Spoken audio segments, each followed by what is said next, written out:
Bonjour à toutes, bonjour à tous. Je vais en première partie de ce point presse rappeler les éléments de la situation sanitaire et ensuite nous ferons un point avec Monsieur le vice-recteur à la fois sur le bilan de la rentrée dans le secondaire et sur la question également très attendue de l'organisation des examens pour cette fin d'année. Donc, concernant le point sanitaire donc de ce lundi, nous déplorons un décès supplémentaire depuis hier, ce qui nous porte à 242 personnes qui sont décédées depuis le 9 septembre.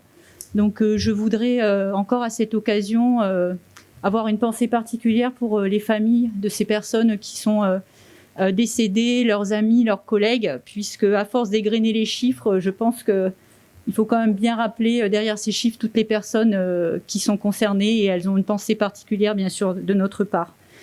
Nous sommes donc à 10 070 cas positifs avec un taux d'incidence qui a été évalué à 224 pour 100 000 habitants. Nous avons 35 patients qui sont pris en charge au service de réanimation et 137 qui sont hospitalisés en unité Covid. Je termine ce point sanitaire en vous donnant les chiffres de la vaccination. Donc, 1273 personnes ont reçu une injection ce week-end. Et donc, ça réactualise nos chiffres à 61% de la population vaccinable qui est concernée donc par ces derniers chiffres de vaccination. Donc, avec le vice-recteur, aujourd'hui, nous vous proposons de faire un point sur un sujet important qui a touché la vie des familles depuis la semaine dernière avec la reprise, la réouverture des établissements scolaires dans le secondaire, collège et lycée. Je voudrais tout d'abord dire un mot particulier aux parents puisque j'ai beaucoup entendu d'informations et de craintes à ce sujet. Je voudrais leur dire que leurs appréhensions, bien sûr, et leurs questionnements sont légitimes. C'est un sujet très important dès qu'on touche à la vie de nos enfants dans le milieu scolaire. Et c'est vrai que la Nouvelle-Calédonie n'a jamais connu une reprise scolaire dans ces conditions, mais je voulais leur dire, et je vais le développer, ils peuvent faire confiance à nos équipes pour accueillir leurs enfants dans les meilleures conditions. Donc je vais vous donner les chiffres qui concernent l'enseignement secondaire, puisque pour l'enseignement primaire, je pense que les provinces pourront donc communiquer sur ces chiffres, puisque c'est de leurs compétences particulières. Donc tout d'abord, je voudrais revenir quand même sur les raisons qui nous ont poussés à réouvrir les écoles, notamment les établissements scolaires. Nous avons choisi de faire revenir dans les établissements scolaires les enfants les plus âgés, puisque nous avons considéré que c'est cette population qui est capable, dans cette période de crise sanitaire, de mieux respecter les gestes barrières, de mieux se conformer au protocole que nous avons mis en place. Et puis de manière générale, je l'ai dit lors des précédents points presse, il faut vraiment repenser au rôle essentiel de l'école. J'ai lu que le ministre des Outre-mer a choisi une phrase particulière sur ce sujet en disant « Chaque jour qui passe loin de l'école, c'est une chance et une promesse de réussite en moins ». Et je pense qu'il est important de rappeler le rôle essentiel de l'école dans cette période de crise sanitaire. Alors, comme je vous le disais, on s'est mis au service des familles qui en ont le plus besoin et qui ont fait le choix. C'est important de remettre leurs enfants à l'école. Tout ça dans un cadre sanitaire très strict. Alors, je vais vous donner les effectifs de ce bilan de la semaine dernière. Donc, tout d'abord, concernant les personnels, je voudrais vraiment saluer leur exceptionnel engagement pour préparer cette reprise et pour assurer cette réouverture. Donc, sur à peu près 5000 personnels qui sont mobilisés dans le secondaire, nous avons eu 91% des personnels qui étaient présents. Donc, il y a eu un absentéisme qui est tout à fait classique dans les mêmes proportions que celles que l'on constate habituellement. Donc, tout le monde était en poste, les directions, les enseignants, les personnels éducatifs, administratifs, les personnels techniques, les personnels de restauration. Et je crois que ça montre que chacun est vraiment conscient de sa mission essentielle au service des élèves. Sur les élèves, donc on a affiné les chiffres avec monsieur le vice-recteur ce matin. Donc on est à 44% des élèves qui ont été accueillis dans les collèges et dans les lycées sur les 3 provinces, avec cependant des différences importantes entre les établissements. Donc 7000 élèves environ ont repris le chemin du collège ou du lycée la semaine dernière. Il faut relever que les élèves sont davantage revenus dans l'agglomération, on en avait parlé. Évidemment, les besoins des familles et les attentes en milieu urbain sont un peu différents. Donc, il y a 48% des élèves qui sont revenus dans l'agglomération Il y a un absentéisme un peu plus prononcé également en voie professionnelle, comme on l'avait constaté lors de précédentes reprises, et peu d'élèves en internat également sont présents. Les mêmes tendances sont observées dans le public et dans le privé. Sur la question de l'organisation, parce que c'est une question très concrète et souvent les parents se demandent un peu comment sont organisées les choses dans les établissements. Donc en dehors des récréations alternées, des sens de circulation, etc., que vous connaissez bien, nous avions organisé dès le début une reprise en demi-groupe. C'est important puisque ça permet vraiment d'être dans le respect strict des protocoles sanitaires et d'avoir une rentrée beaucoup plus sereine. Donc les établissements fonctionnent de manière spécifique. Chacun a mis un emploi du temps particulier en fonction de ses effectifs et de ses contraintes également géographiques ou de filières. Donc comme vous l'avez vu, il y a des établissements, notamment les lycées, qui fonctionnent plutôt à la semaine avec une alternance de présentiel et de distanciel. Sur les collèges, on est plutôt sur une alternance de 2 jours ou d'une journée parce qu'avec les élèves les plus jeunes, les directions d'établissement ont privilégié de garder vraiment le lien et de les avoir chaque semaine, à la différence des plus âgés qui peuvent être en présentiel et distanciel. Donc c'est important, la continuité pédagogique perdure. Et pour l'instant, l'absentéisme n'est pas pris en compte et on va être dans cette organisation jusqu'au 31 octobre, puisque ça correspond à la période de confinement adaptée dans laquelle nous nous trouvons. Sur les informations sanitaires, puisque je voulais vous donner des informations au niveau du dépistage, mais aussi de la vaccination. Nous l'avons un peu évoqué lors des précédents points presse et dans les protocoles qui sont diffusés dans les établissements. Le dépistage a une importance très particulière dans cette reprise scolaire. Donc il y a 2 dispositifs qui sont mis en place. Donc il y a des autotests qui sont distribués aux familles. Nous avons distribué en priorité aux classes de 6e et de 5e dans les collèges, puisque ce sont les enfants les plus jeunes et ils ne peuvent pas être vaccinés. Nous avons complété entre vendredi et aujourd'hui une distribution pour les lycées. Donc tous les élèves de lycée sont en train de recevoir leurs autotests. Et sur un prochain arrivage, nous distribuerons des tests au 4e et au 3e, ainsi qu'aux primaires en fonction de leur calendrier de reprise. Ainsi, nous allons couvrir toute la population scolaire. Donc, ce sont des boîtes de 5 tests qui permettent, sur les 5 ou 6 semaines à venir, de faire un test par semaine. Comme je disais, c'est un test qui n'est pas obligatoire, mais vraiment on le préconise. Ça permet à la maison de savoir si son enfant est positif ou non. Et bien sûr, à la fois de ne pas l'envoyer à l'école s'il est positif, mais je pense que c'est une information importante pour la famille également. Comme les élèves, les jeunes sont souvent asymptomatiques, ils peuvent être porteurs du virus et on ne le sait pas. Donc c'est important par cette opération d'autotest vraiment de pouvoir identifier les enfants qui pourraient aussi bien sûr contaminer leur famille s'ils ne sont pas dépistés. Alors ce dispositif à domicile, il va être complété dans les prochains jours par un nouveau dispositif qu'on va mettre en place avec la DAS et je les remercie pour cette action. Nous allons proposer dans certains établissements un dépistage de tous les élèves. Bien sûr, ça sera fait avec une autorisation parentale. Des autorisations vont être distribuées et en fonction de ces retours, les enfants pourront être testés directement dans leur établissement, ce qui va nous permettre vraiment également d'avoir un maillage supplémentaire au niveau sanitaire. Ce que je voudrais dire sur ces tests, parce que souvent ça peut être inquiétant également pour les familles, c'est quelque chose évidemment d'un petit peu nouveau et le faire dans les établissements scolaires, c'est quelque chose de nouveau à appréhender. Je voudrais dire que c'est normal que nous trouvions évidemment des cas positifs chez les élèves, puisque c'est une population, et je l'avais dit précédemment, que nous n'avons pas testé jusqu'ici. Donc ça peut sembler être quelque chose d'ordinaire à dire, mais évidemment, dans nos centres de dépistage, on a très peu de jeunes qui sont venus dans cette première période de crise.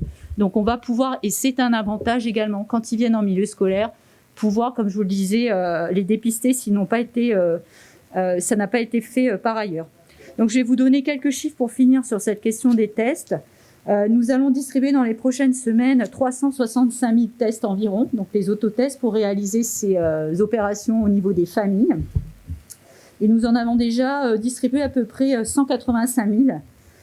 Que ce soit dans le privé et dans le public, avec également 15 000 tests que nous avons réservés pour l'université qui nous en a fait la demande. Donc ces tests, c'est important de le dire, ils nous sont également fournis sur le stock national. Et je voudrais remercier le commissaire qui s'est fait le relais de cette demande, de pouvoir bénéficier gratuitement pour la Nouvelle-Calédonie de ces tests qui concernent des milliers d'enfants. Un deuxième point important, je vous le disais, en termes de transparence. Nous avons mis un certain nombre de protocoles en place. Par exemple, au bout de 3 cas dans une classe est amenée à fermer. Donc nous avons décidé, comme pour le nombre de cas au niveau de la Nouvelle-Calédonie, d'avoir une communication régulière sur le nombre de cas dans les établissements scolaires. Donc je vais vous donner les chiffres pour aujourd'hui. Excusez-moi. Je vais vous donner les chiffres pour aujourd'hui, mais ensuite, ils vont paraître tous les vendredis, à la fois sur le site du gouvernement, du vice-rectorat et celui de la direction de l'enseignement de la Nouvelle-Calédonie, pour que les parents puissent avoir, les familles puissent avoir une information globale sur ces chiffres. Je pense que c'est important parce que j'ai quand même vu qu'on a un de nos établissements scolaires qui a été obligé de faire un démenti dans les médias sur le nombre de cas qu'il y avait en ces murs. Hein. Et je pense qu'il faut que les parents, pour être rassurés, puissent trouver vraiment sur les sites institutionnels les chiffres réels de ce qui se passe dans les établissements. Ce que je trouve quand même regrettable, c'est particulièrement anxiogène, je trouve, de diffuser, de communiquer de fausses informations sur un établissement scolaire dans une période où les parents sont déjà inquiets. Donc, depuis la réouverture le 12 octobre, nous avons constaté 6 cas qui concernent les élèves. Donc, ce sont des élèves qui se sont présentés dans leur établissement et donc la procédure qui est prévue dans le protocole a été mise en œuvre. Ensuite, nous avons 9 élèves qui se sont testés grâce aux autotests que nous avons distribués et qui ne se sont pas présentés. Donc, ils sont positifs, mais ils ne sont pas venus. Donc, il y a 6 cas qui ont été constatés depuis le 12 octobre. Ces cas concernent à la fois le public et le privé. Chez les personnels, nous avons 2 personnels qui ont été testés positifs. Et donc, aucune classe n'a été fermée pour l'instant, mais c'est un des éléments que l'on communiquera à partir du moment où ça deviendrait effectif dans un de nos établissements. Avant de passer la parole au vice-recteur, je voudrais simplement faire un point sur la vaccination, puisque c'est un sujet particulièrement important également dans cette période de crise sanitaire où on applique des protocoles très stricts. Donc en 2 parties, tout d'abord concernant les professionnels qui travaillent dans les établissements scolaires. Donc quand nous avons présenté ce plan de rentrée à la fois au gouvernement et au Congrès, évidemment, un débat s'est instauré sur l'obligation vaccinale des personnels qui travaillent dans les établissements. Alors, pas que les enseignants, évidemment, tout adulte qui travaille dans les établissements. Et dans le cadre qui est fixé par la Nouvelle-Calédonie, donc il y a une majorité qui s'est dégagée, aussi bien au Congrès qu'au gouvernement, pour demander à ce qu'il y ait cette obligation vaccinale dans les établissements scolaires. Donc, il y a un arrêté, vous le savez, qui est passé en ce sens mercredi dernier, qui a été voté au gouvernement. Et nous allons tenir avec le vice-recteur et nos directions des réunions avec les partenaires sociaux cette semaine pour en discuter avec eux, pour voir comment cette obligation vaccinale est perçue et comment elle se mettra en œuvre dans nos établissements. Je voudrais aussi vous dire mais vous le savez peut-être déjà, qu'une conférence sociale sera organisée ce samedi, 23 octobre, avec tous les partenaires sociaux. Mon collègue Christopher Gigès va intervenir demain pour vous en donner les détails. Donc ce sera un moment important puisque ça fait maintenant quelques semaines qu'on est dans cette période de crise sanitaire. On en a tiré quelques enseignements. De nombreuses rencontres ont eu lieu avec les partenaires sociaux. Et donc cette rencontre qui a lieu samedi sera particulièrement dédiée aux questions du pass sanitaire et de l'obligation vaccinale. Donc ça se tiendra samedi et Christopher Gigès viendra vous en donner le programme dès demain. Donc sur la vaccination des jeunes, cette fois-ci, 2 chiffres importants puisque ça a largement progressé depuis nos dernières interventions. Donc pour ce qui nous concerne dans l'enseignement, sur les 12-17 ans, 40% ont reçu 2 doses et 20% une seule. Donc on peut estimer évidemment que dans les prochaines semaines, 60% des 12-17 ans auront un schéma vaccinal complet. Et on est à peu près sur les mêmes chiffres sur la tranche au-dessus, c'est-à-dire les 18-20 ans. 41% ont reçu 2 doses et 21% ont reçu une dose. Donc idem, on est à peu près à 60% de ces catégories d'âge, ce qui est quand même assez encourageant par rapport à ce que je disais du fonctionnement aussi de nos établissements, et parce que certains jeunes peuvent aussi entrer dans des catégories à risque quand ils ont des facteurs de comorbidité. Donc il faut aussi être très attentif à ce point. Donc je vais passer la parole au vice-recteur sur la question des examens. Je le disais en introduction, nous nous étions engagés adapter l'organisation des examens en cette période de crise sanitaire. Il y a eu un gros travail qui a été fait par les équipes du vice-rectorat et monsieur le vice-recteur également avec le ministère en métropole. Donc je voudrais en profiter également pour les remercier officiellement. C'est un sujet important pour les élèves, pour les familles, mais comme on vous l'avait dit précédemment, ça va permettre aussi aux équipes pédagogiques qui sont très investies sur l'organisation des examens d'avoir un petit peu plus de souplesse sur ce point et de se concentrer aussi très largement sur la question sanitaire dans les prochaines semaines, puisque dès le mois de novembre, les examens, et notamment le baccalauréat, commençaient. Donc on est dans un calendrier extrêmement serré. Merci Madame Chamorro. Donc comme vous venez de le dire, cette première semaine a montré la capacité de nos établissements secondaires à accueillir les élèves en toute sécurité sanitaire et je m'associe à ce que vous avez dit pour saluer toutes nos équipes qui ont fait preuve d'un grand professionnalisme. Il s'agit maintenant que cette fin d'année scolaire, c'est-à-dire les 2 mois à venir, soit bénéfique aux apprentissages et à l'avancée du programme. Les enseignants ont soin de mettre en œuvre actuellement un enseignement qui articule travail en présentiel et travail à la maison sous forme de continuité pédagogique. Les conditions d'apprentissage en classe sont optimales et il nous faut les utiliser au mieux.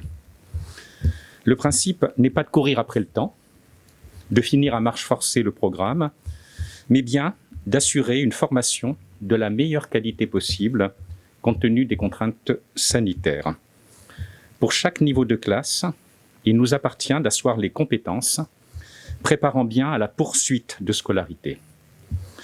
Il nous appartient, vous l'avez dit, de réduire au minimum les ruptures de scolarité dans l'intérêt de chaque élève.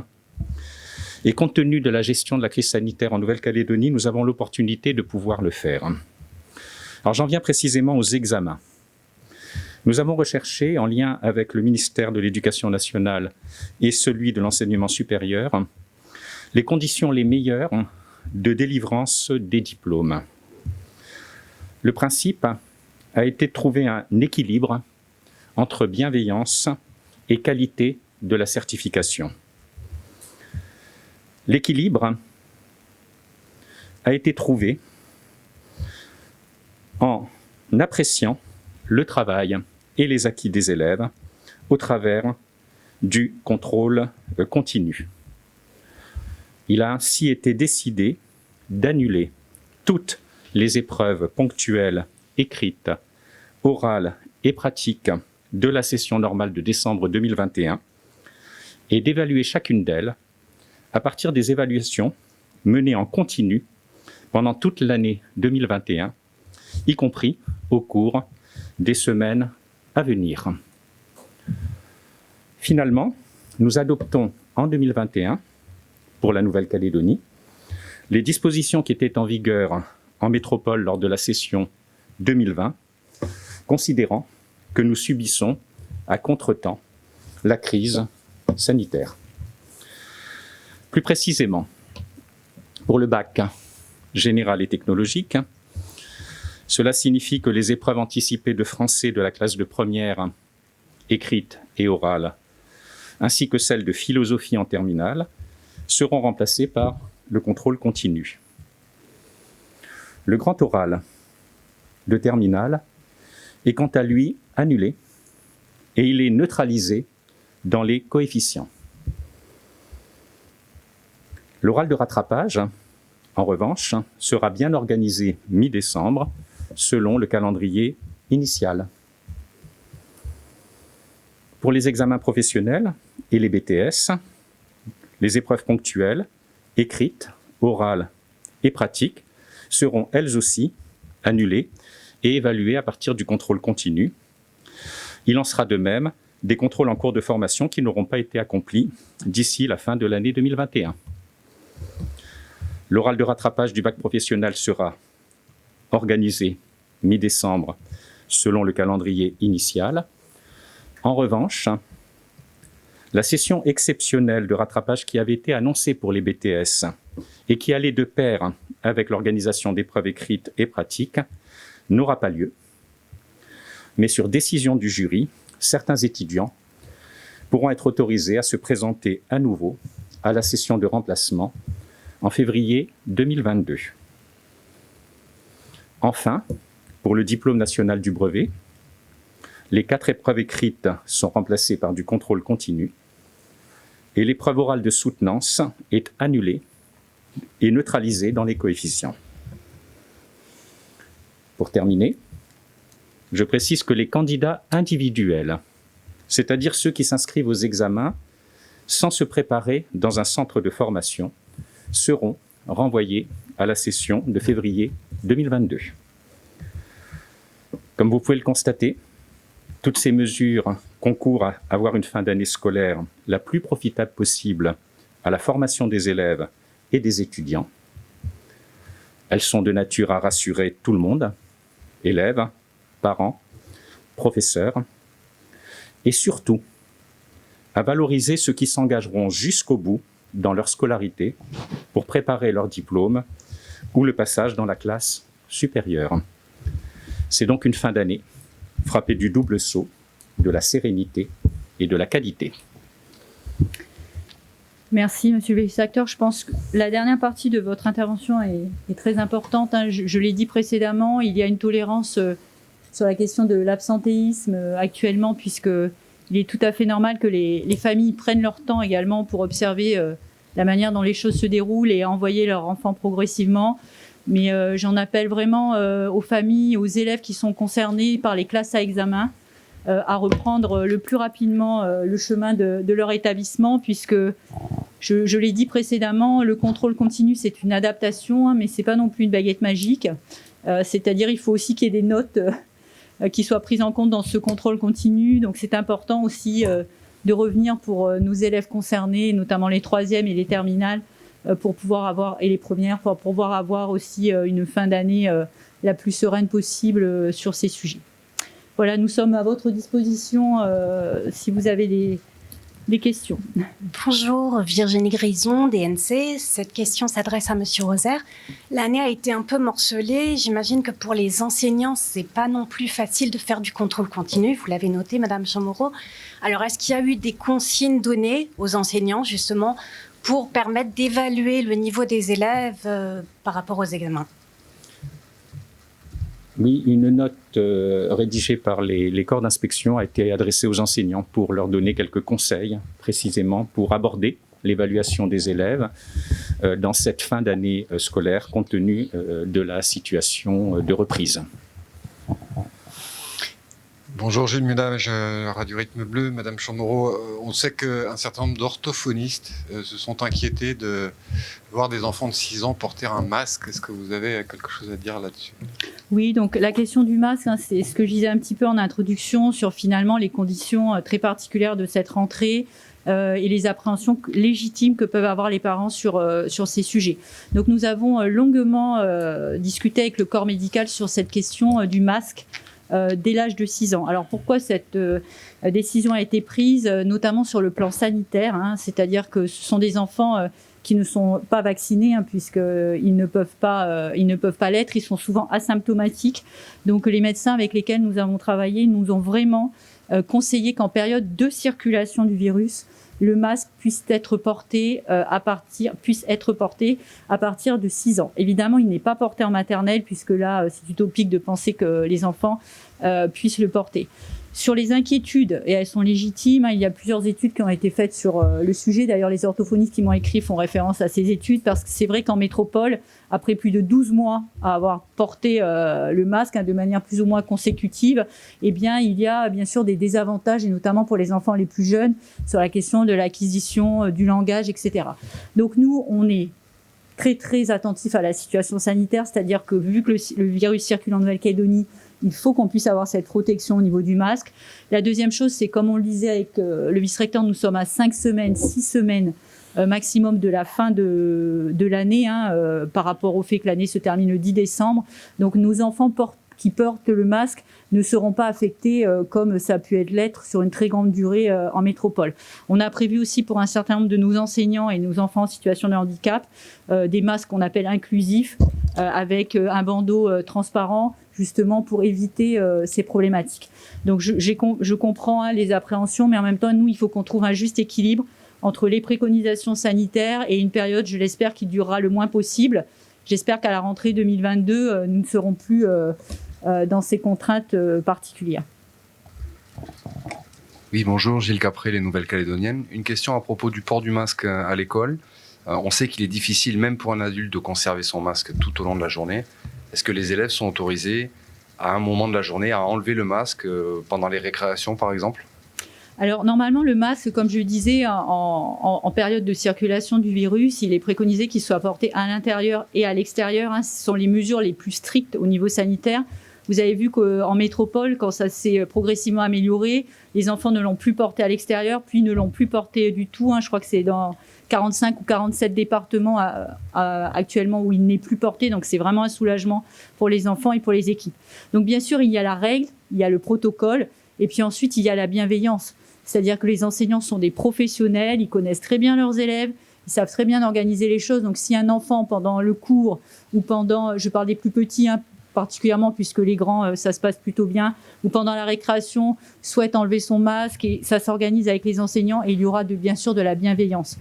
Par contre, on ne peut pas dire qu'il faut bien qu'on tranche, nous, au niveau institutionnel, entre quelque chose qui est obligatoire et qui ne l'est pas.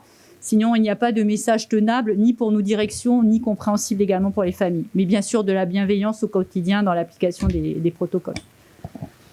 Virginie Grison, DNC, je reviens sur le contrôle continu. Comment vont faire les élèves de terminale qui doivent s'inscrire sur Parcoursup, du coup, pour l'année prochaine? Comment ça va se faire, l'évaluation pour les études supérieures? Alors, rien n'est changé selon le calendrier Parcoursup, que ce soit celui pour la Nouvelle-Calédonie, donc dont les opérations sont en cours. Il est prévu un basculement des évaluations des élèves telles qu'elles ont été enregistrées, soit au cours des 2 premiers trimestres, soit au cours du premier semestre. Donc, il n'y a pas d'incidence sur le calendrier de l'évaluation des élèves en continu. Parcoursup, comme vous le savez, repose en très grande partie, même essentiellement, sur du contrôle continu et sur des fiches d'appréciation qui sont portées par les enseignants. Laurence Pourtoine, c'est la première. Madame Chamorro, 61% vaccinés. C'est sur la population vaccinale? C'est sur la population vaccinable, oui, c'est sur la population, c'est sur ces 2 tranches d'âge. Oui, c'est rapporté à la population de ces tranches d'âge. Oui, je parlais des premiers chiffres du début de pardon, excusez-moi, oui. sur le point, oui, c'est sur la population, excusez-moi, je croyais qu'on est... Oui, vaccinés, schéma complet ou... 61% de la population vaccinable et donc 52,08% de la population totale ont reçu un schéma vaccinal complet. Complet, ok. Deuxième question, à propos de la... Vous disiez que les orthophonistes, vous avez alerté également des pédiatres qui sont inquiets. Il y a également des parents pour qui la rentrée décalée est un véritable problème. Est-ce que vous nous garantissez que le 25 octobre, les écoles vont réouvrir? Alors, j'avais fait avec prudence d'ailleurs, je pense, sur les précédents points presse, de bien spécifier que la rentrée des écoles primaires était de la compétence des provinces. Donc c'est un peu compliqué pour les parents, c'est-à-dire nous on est sur l'ouverture du secondaire, les provinces agissent de manière géographique sur leur propre calendrier. Donc nous, au niveau du gouvernement, bien sûr, nous respectons ce qui a été mis en place par les provinces. Néanmoins, je comprends tout à fait les difficultés des parents qui sont concernés par cette rentrée qui a été davantage échelonnée. Moi, je ne partageais pas entièrement l'analyse qui a été faite de la situation sur ce sujet, mais ce que je comprends de l'appréciation des provinces, c'est qu'ils sont attentifs à l'âge des élèves, c'est-à-dire qu'ils considèrent que faire entrer des plus jeunes est quand même plus complexe que ce que nous avons vécu avec des collégiens et des lycéens, donc ils y apportent une appréciation particulière. Mais bon, je sais que la rentrée a commencé dans les communes de l'intérieur aujourd'hui, et donc on pourra voir aussi, je pense, à peu près sur les mêmes proportions, revenir les enfants de manière un petit peu échelonnée. Gilles Ménage, RRB à nouveau. Ma question s'adresse à Madame Chamorro en tant que vice-présidente du gouvernement. Est-ce qu'on se dirige vers un nouveau confinement strict le week-end prochain ou est-ce que c'est trop tôt pour en parler? Alors, ça fait partie en tout cas des pistes que nous explorons, c'est-à-dire que le confinement strict le week-end, c'est un des outils. C'est-à-dire qu'il n'y a pas d'outil miracle qui nous permet de maîtriser la situation. Donc, comme on l'avait dit précédemment, on agit vraiment semaine par semaine, ce qui nous permet, avec les chiffres que l'on vous annonce, d'avoir à peu près donc une situation globale sur les personnes qui sont hospitalisées, les personnes qui sont vaccinées, et ce que l'on observe du confinement. Donc c'est une des pistes de travail. Ce sera discuté en gouvernement avec mes collègues, mais aussi avec les médecins sur la situation que nous avons pu observer ce week-end, et également en fonction du taux d'incidence que je vous ai annoncé, qui s'améliore. Virginie Grison, DNC. Vous avez parlé du dépistage des élèves dans certains établissements, des collèges, je crois. Est-ce que vous pouvez dire si ça concerne l'ensemble des collèges, ça s'adresse à qui en fait? Alors, sur le dépistage, les premières préconisations qui nous ont été faites, c'est de cibler plutôt les enfants qui ne peuvent pas être vaccinés, puisqu'ils sont asymptomatiques, et notamment les autotests sont particulièrement destinés, mais pour les adultes aussi, à dépister des personnes qui ne sont pas, qui sont asymptomatiques, qui sont sans symptômes. Donc nous avons privilégié, puisque ces tests arrivent par vagues, je vous parlais quand même d'à peu près 400 000 tests qui vont être distribués sur plusieurs semaines, donc on les reçoit toutes les semaines, donc on a privilégié pour l'instant les classes de 6e et de 5e, puisqu'en collège, ce sont les élèves qui ne peuvent pas être vaccinés. On livre les écoles primaires au fur et à mesure du calendrier de reprise que vous connaissez. Cette semaine, on a commencé vendredi dernier, on termine aujourd'hui et demain à faire tous les lycées, sans distinction des 3 provinces, puisqu'on sait en plus que l'autotest est quand même plus facile à pratiquer aussi par les plus grands qui peuvent le faire eux-mêmes. Et dans le prochain arrivage, on termine les collèges avec les 4e et les 3e. On distribue, comme je vous l'ai dit, des boîtes de 5 tests. Je pense que c'est important, il faut le dire pour les parents, c'est-à-dire qu'une fois par semaine, nous, on le conseille par exemple le dimanche soir, on fait le petit test à la maison avec ses enfants, quel que soit leur âge. Et puis si un enfant est positif, bien sûr, on prévient l'établissement de son enfant. Mais je le disais, c'est une information importante pour la famille aussi. C'est comme les enfants sont asymptomatiques et plutôt en pleine forme de manière générale, un enfant peut être porteur et ses parents ne le savent pas. Donc c'est une information aussi importante au sein du foyer. Ce n'est pas une information que pour l'école. Et ce sera complété, comme je vous le disais, par des opérations sur des établissements en particulier, mais bien sûr avec une autorisation parentale des parents. Nous, ça nous permet d'avoir une photographie aussi au niveau épidémiologique de ce qui se passe dans une population que l'on connaît peu, puisqu'elle est très peu malade et très peu dépistée. Laurence Pourtonne, c'est la première. Madame Chaumoreau, en tant que vice-présidente du gouvernement collégial, est-ce que vous avez une réaction à la fermeture par les autorités coutumières des aéroports de Lifou et Marais? Alors, je ne vais pas commenter les décisions même des autorités coutumières. Ce que je voudrais dire, c'est que il est important, en tout cas, parce que l'important, c'est plutôt les arguments qui sont avancés. C'est-à-dire que je pense que les îles souhaitent également protéger particulièrement la province des îles et la population. Je pense qu'il est important que soit en tout cas appliqué dans les transports, parce que c'est ça le vrai sujet, soit appliqué dans les transports la question de la vérification de la vaccination et d'un test. Donc de toute façon, dans les protocoles qui sont applicables en transport maritime et en transport aérien, il est indispensable de faire un test avant de monter dans l'avion ou avant de monter dans un transport maritime. Donc c'est l'équivalent de l'esprit d'un pass sanitaire, c'est-à-dire la liberté soit d'être vacciné, soit d'avoir fait un test de moins de 72 heures pour pouvoir aller vers la province des îles.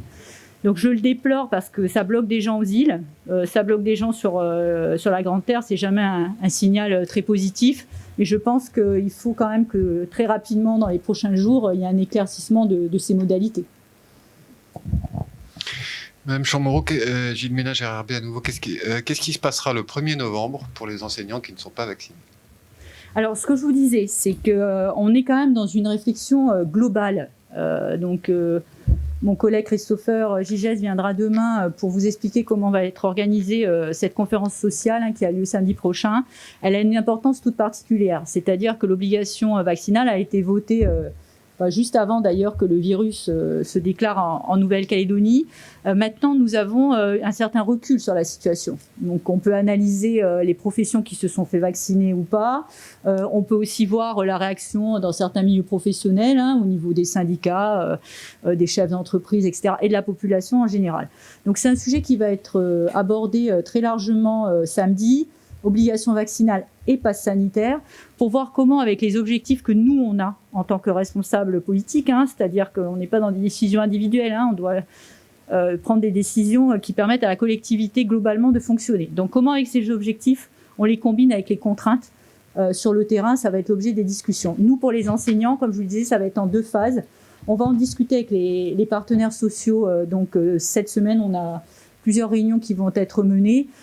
Moi, je pense qu'il faut qu'on trouve autour de cette obligation qui est demandée par les parents, hein, c'est-à-dire que les parents nous posent des questions aussi, hein, de savoir est-ce que le personnel est vacciné ou pas également dans les établissements scolaires. Donc je pense qu'il faut trouver un équilibre entre ce qui existe déjà, parce qu'on a pas mal d'enseignants qui sont vaccinés.